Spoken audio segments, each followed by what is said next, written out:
looked for a fifth wheel hitch that was light and would work well in my 3/4 ton Sierra 2500. In the review in a little bit, I'll show you where I unbox it. You'll be able to see the hitch setup on top of the mat, and I'll talk about any issues and adjustments. The videos that Andersen does to show the sturdiness and how well the hitch will perform and its capabilities and crush capabilities, all of those are much better than this. This video was just to answer the few questions. Number one, how will it fit in my bed? Number two, will it fit over the mat, or do I need to take out the mat? So anyway, that's what the video's about. See the Andersen videos before you bother with this one, because they're much, much better. This is the unboxing of the new Andersen Ultimate Fifth Wheel Connection Aluminum version, part 3220. The design, similar to the steel version. The box is 33 inches high, 3 feet wide, and about 14 inches deep. The shipping weight was 49 pounds. It was very easy for the UPS ground driver to drop it off, and very easy for me to pick it up and set it here in the garage, waiting to be opened. With the box top open, laying on its side, I put a flashlight inside to kind of light it up. This is how it's shipped. So you'll note the ball is turned upside down. Normally, when installed, it'll stick up to the top through where the cardboard is. And attached to the ball is the kingpin hitch adapter. Attached to that is the cable release that gets mounted on the frame. It's nicely wrapped. It ships really compact and easy. Just about any shipping service should be able to ship this. Andersen aluminum version has the exact same instructions as does the steel version, and the adjustability being where you can take the hitch ball. There are three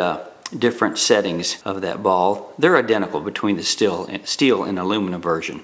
The primary thing is that the aluminum version is 32 pounds. The steel version is a little over 75. The dimensions of the box exactly fit the hitch, so no additional securing of the hitch to the box was necessary. Simply laid it on its side and the hitch slid completely out. So you can now see this is how it's shipped. This is the way the hitch was in the box. This front plate pointed towards the bottom of the box. So here's the bottom of the ball. It'll flip over. I think if I can show lifting it.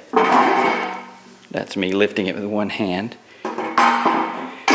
Taped to the cable are the mounting screws that will be used when you mount release handle. Now, in preparation for the installation, I'm going to pull the clip that's holding the hitch ball in. That will drop the hitch ball and the connector down so I can flip them over. This is the clip I'm going to pull. Okay, I pulled the pin. I left the locking pin just sitting in there a little bit. There's the... Okay.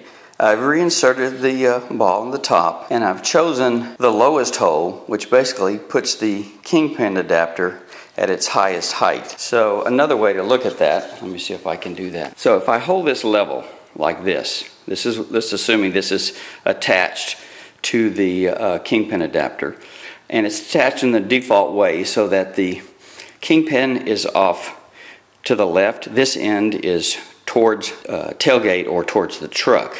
So if I measure from the very top flat surface down to the floor, right now it's in the garage, but pretend this is the bed of the truck. From the bottom of at the floor, from the truck bed floor, all the way up to what would be, I'll flick my thumb here, the top of the kingpin adapter, that's 19 inches. Okay, I've moved the pin to the middle hole on the goose ball, and so this would be it at the middle position. Once again, flattening the kingpin adapter and measuring from the floor to the top, 17 3/4 inches. Okay, last position for adjustment. You can see the base of the gooseneck ball, 16.5 inches to the floor. And then when I had it in this hole at the very bottom, it was 19 inches, 16.5 to 19, and that's measuring it. So that's the adjustability of the hitch. All of them, including the shortest one, have plenty of clearance, as you can see, for turning and such. I pulled my truck out of the garage so we can do a little more on this video. There's the Ultimate Aluminum in the bed of the truck. The little V-shaped sign that was at the other side, you're looking at the back of it. You can see it kind of tucked under my rolled up floor mat. This side towards truck. And so this is there's my hitch ball. I have a Kurt hitch ball. It's in there, and I've got the Andersen on top of the hitch ball. I left it in that lowest position where it's 16 inches from the bed of the truck. Okay, this is a follow-up. I wanted to see if the hitch would fit on top of the rubber mat. So what you can see here is I've got this is just the GMC standard rubber mat. I've got it in there and I've installed the hitch. It did go in and it's fine. The issue was the ball was just barely high enough that when I put this pin in right here at the bottom, you can see the pins all the way through. So right now, if you were to try to pick up this hitch, it's so tight pressed against the rubber.